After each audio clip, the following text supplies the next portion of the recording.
Communiqué de Générations et Peuples solidaires sur la situation politique en Côte d'Ivoire.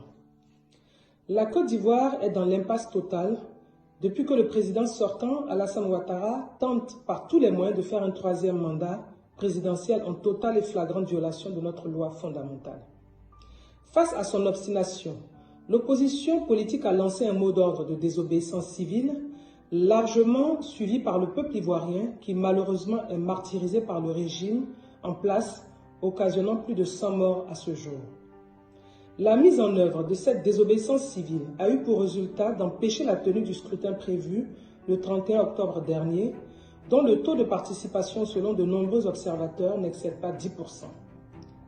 Tirant les conséquences de la vacance du pouvoir à la tête de l'État consécutivement à la non-tenue de l'élection présidentielle et ne se reconnaissant pas dans les résultats proclamés par la commission en charge des élections, l'opposition politique a, face au risque de déflagration du tissu social, décidé en toute responsabilité de la mise en place du Conseil national de transition CNT le 2 novembre 2020, présidé par M. Henri Konan Bédié, avec pour mission de préparer le cadre pour l'organisation d'une élection présidentielle juste, transparente et inclusive. Le lendemain de la mise en place de cette instance, certains éléments des forces de défense et de sécurité, endoctrinés par le régime illégitime et illégal du président sortant, ont entrepris de bloquer son fonctionnement en assiégeant le domicile du président Henri Konan Bédié ainsi que ceux de plusieurs cadres. Dans le prolongement de cette action, une cabale politico-judiciaire est engagée à l'encontre des membres du Conseil national de transition, traduite par plusieurs arrestations dont celle du Premier ministre Pascal Affi-N'Guessan et du professeur Maurice Kakou-Gikawe et de nombreux autres cadres. D'autres membres du Conseil national de transition sont activement recherchés, notamment le ministre Abdallah Touakeuz Mabri.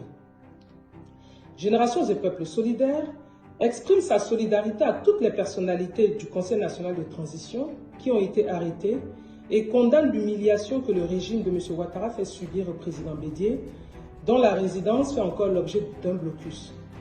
Et cela en violation flagrante de tous ses droits fondamentaux. Générations et Peuples solidaires dénoncent le règne de la terreur que veut imposer à la Côte d'Ivoire le président sortant, puisque tout ce qui est entrepris ne repose sur aucune base légale.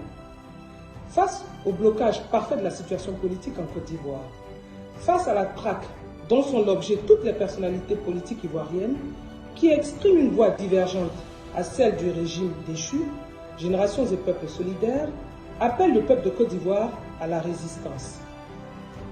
Invite les plateformes politiques, tous les démocrates épris de justice et de paix à se reconstituer en vue de continuer le combat pour la démocratie.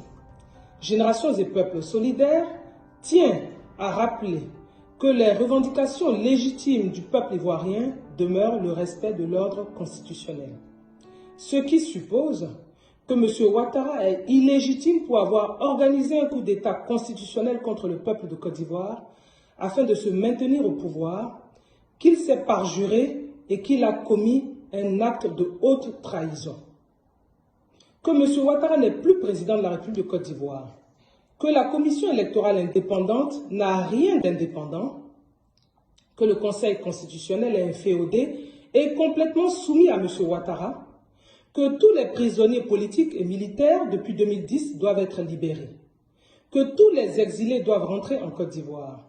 Générations et Peuples solidaires en appellent au sursaut de tous les Ivoiriens afin de mettre fin à la dérive dictatoriale actuellement en cours dans notre pays.